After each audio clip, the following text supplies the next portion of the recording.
Hello friends, मैं नरेश आप सभी का स्वागत करता हूं आपके अपने YouTube channel reasoning with Pursani sir channel में। फ्रेंड्स, हमने एक सीरीज चलाई थी 10 कदम, और इससे पहले मैंने सिलेबस का भी डिस्कस किया हुआ है। वो वीडियो मैंने अपलोड कर दिया है। अगर आपने नहीं देखा तो आप देख सकते हैं कि वो आपके लिए काफ़ी यूज़फुल होगा। ठीक है, तो 10 कदम का मतलब है 10 ऐसे क्वेश्चन जो आपसे एग्ज़ाम से रिलेट करते हैं आपकी प्रैक्टिस के लिए। तो बढ़ते हैं क्वेश्चन की तरफ। फ्रेंड्स, ये क्वेश्चन है कि दी गई आकृति में कितने आयत हैं, मतलब कि रेक्टेंगल आपसे पूछा गया है। तो रेक्टेंगल के लिए देखिए, आप एक एक करके नहीं गिनेंगे। इसकी एक शॉर्ट ट्रिक होती है। कैसे करना है आपको, यहाँ पे नंबर लिख देना है 1 2 3 4, ये 1 और यहाँ से 2। अब मैं अगर इन सब का टोटल करूँ तो कितना आता है मेरे पास में, 10। 1 और 2 3, 3 3 6, 6 और 4 10। यहाँ की टोटल बात करें तो कितना आएगा, 3। 1 और 2 3। आपको करना क्या है, को गुणा कर देना है। आएगा कितना, 30। 30 इसका आंसर हो जाएगा। ए इसका आंसर। सिंपल हो गया, काफ़ी आसान क्वेश्चन था। ऐसा ही एक क्वेश्चन आरएस में आया था, अगर आप चाहो तो देख सकते हो। इस ट्रिक से आराम से सोल्व होगा। बढ़ते हैं अगले क्वेश्चन की तरफ। अगला क्वेश्चन फ्रेंड्स वर्ग का है। अब वर्ग में काउंट करने के लिए देखिए, जो आपको इस तरीके का शेप दे रखा है, तो इसमें करना क्या है, यहाँ 1 नोट कीजिए, यहाँ 2 और ये 3, यहाँ पे भी 2 और 3। यहाँ पे आप प्लस करके गुणा मत कीजिएगा, ये वर्ग है, पैटर्न अलग है। 3 से इसको गुणा कर देना है, कितना हो गया, 9। 2 से इसको गुणा कर देना है, कितना हो गया, 4। और 1 के लिए गुणा करने के लिए कोई नहीं है, तो एक एलजीब्रा लिखेंगे। तो यहाँ तक ये कितने हो गए, 14। 14 जो है ये आपके इस वाले में है, 3 3 और 3 में। ठीक है, अब जो बीच में ये वाले शेप बने हुए हैं, तो इसमें देखिए शेप में 5 वर्ग दिखेंगे आपको। 4 तो ये है और एक ये पूरा, और 5 5 के कितने सेट है, 3 सेट है, 2 3।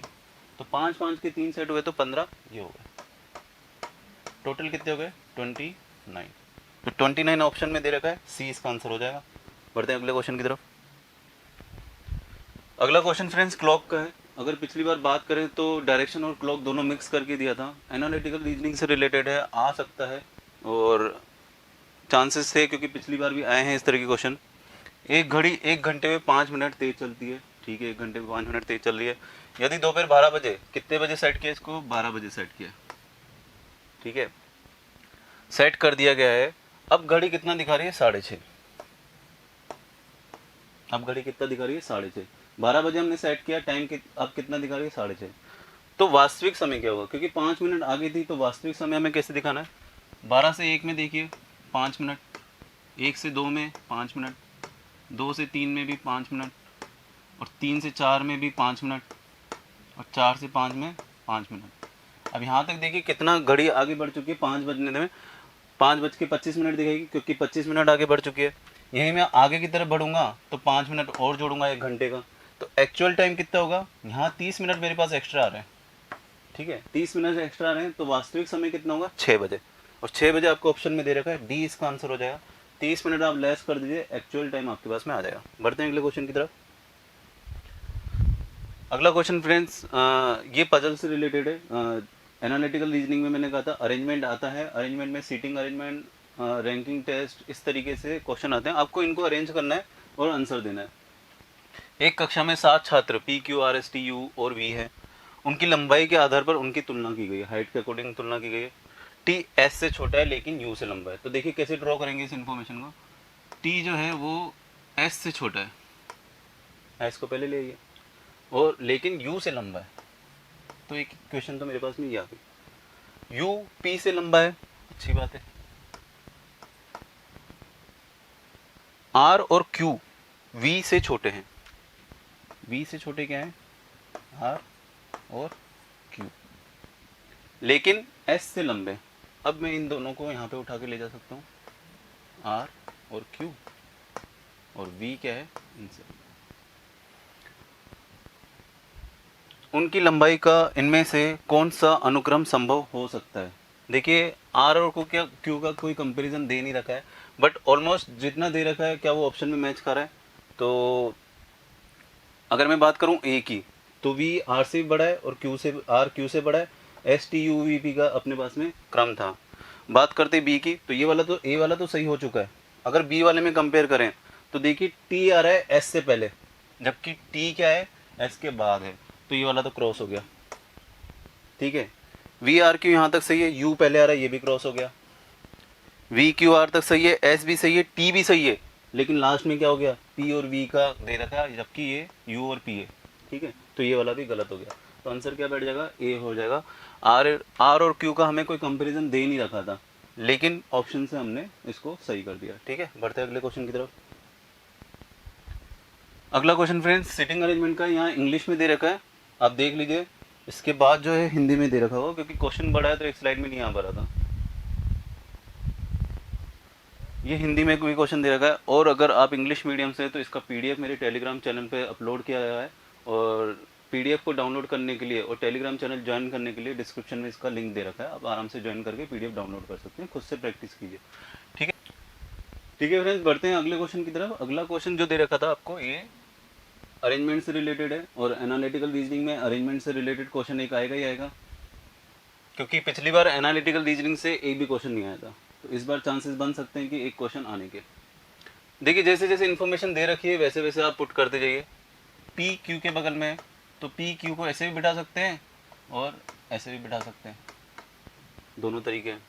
एस बेंच के बाएं छोर पे बैठा है, तो ये मैं बेंच ड्रॉ कर देता हूँ, 1 2 3 4 5, ठीक है। तो एस क्या है, बाएं छोर पे बैठा है। टी आर के बगल में बैठा है, तो देखिए टी आर को ऐसे भी ड्रॉ कर सकते हैं और ऐसे भी ड्रॉ कर सकते हैं, ठीक है। टी पी के साथ नहीं बैठा है, और पी दाएं से तीसरे स्थान पर बैठा है, तो देखिए पी का स्थान पता लग गया है, पी यहाँ बैठा है दाएं से तीसरे स्थान पे, 1 2 3, है ना।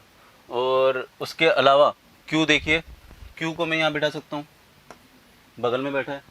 और टी अगर पी के पास नहीं बैठा है तो आर को इसके पास बैठा सकते हैं, ये भी मैंने कहा था ना, या तो ऐसे बैठा लो या ऐसे बैठा लो।